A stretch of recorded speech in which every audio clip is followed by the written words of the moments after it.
দর্শক, আমরা হজ্জের নিয়ত করার সময় একটা ভুল অনেকে করে ফেলি।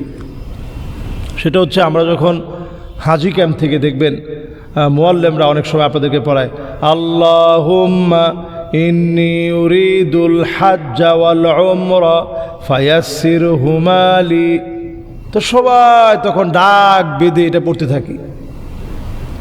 অথচ আপনি নিয়তটা করার দ্বারা এবং এটা পড়ার দ্বারা আপনি আপনার হজটাকে কি পরিমাণ, হজ্জে তামাত্তু, হজ্জে কেরান, ইফরাদ, এই যে ভাগগুলো আছে, এজন্য আমি বাংলাদেশ থেকে যখন যাই হজ্জে তামাত্তুর নিয়ত করে যখন আমরা বের হই, তখন প্রথমে শুধু একটা উমরা করার নিয়তে বের হই। খুব খেয়াল করে আমরা শুনি, আমরা একটা উমরা করার নিয়তে বের হই। তার মানে আমরা বলবো আল্লাহুম্মা ইন্নী উরিদুল উমরাহ ফায়াসসিরহা লি। তাহলে প্রথমে গিয়ে আপনি একটা উমরা করলেন, এরপর আপনি হালাল হয়ে গেলেন। আপনার পোশাক কিন্তু আপনি আর সাথে রাখবেন না।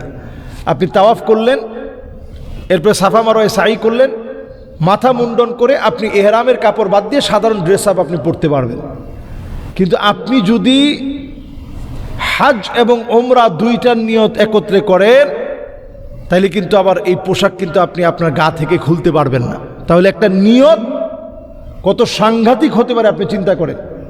অর্থ না বোঝার কারণে অথবা আপনি একটু অবহেলা করার কারণে এই অবহেলা আপনাকে কোথায় নিয়ে গেল, আপনার হজটা প্রশ্নবিদ্ধ হইতে পারে।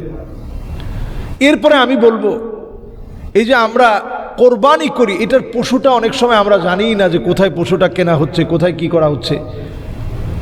আমরা যে দামুস শুকুর দিয়ে থাকি, দামুস শুক্র, আল্লাহর কৃতজ্ঞতা আদায়ার্থে, এই যে আল্লাহ তাআলা আপনাকে এখানে আনছেন, হাজ করার তৌফিক দিয়েছেন, উকুফ, আরাফা, মুজদালিফা, মিনা, জামারাতে আপনি কষ্টকর কাজগুলো সহজে করতে পারছেন, এই খুশি আল্লাহর কাছে প্রকাশার্থে আপনি কি করবেন?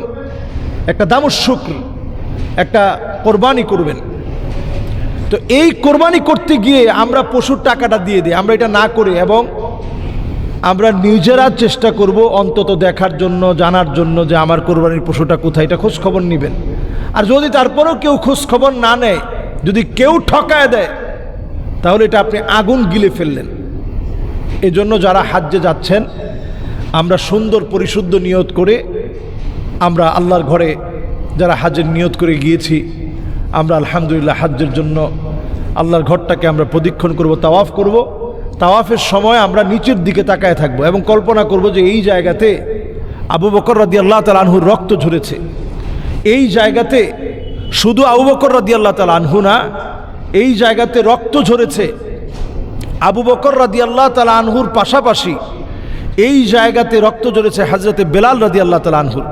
এমন ইতিহাসগুলো আমরা তাওয়াফ অবস্থায় এটা মনে করার চেষ্টা করব। সাফা মারওয়াতে যখন আমরা সাই করতেছি, তখন সাইর সময় আমরা কল্পনা করব হাজারা আলাইহিস সালাম উনার আল্লাহর উপর যে তাওয়াক্কুল ছিল, সেই তাওয়াক্কুলটা আমরা একটু মনে করার চেষ্টা করব যে কি পরিমাণ তাওয়াক্কুল ছিল। সুবহানাল্লাহ। তিনি বলেছিলেন, ইযান লা ইউদাইয়ুনি আল্লাহ, এই মরু প্রান্তে আপনি রেখে চলে যাচ্ছেন, সবাই ভুলে যেতে পারে, আল্লাহ কিন্তু আমাকে ভুলে যাবে না।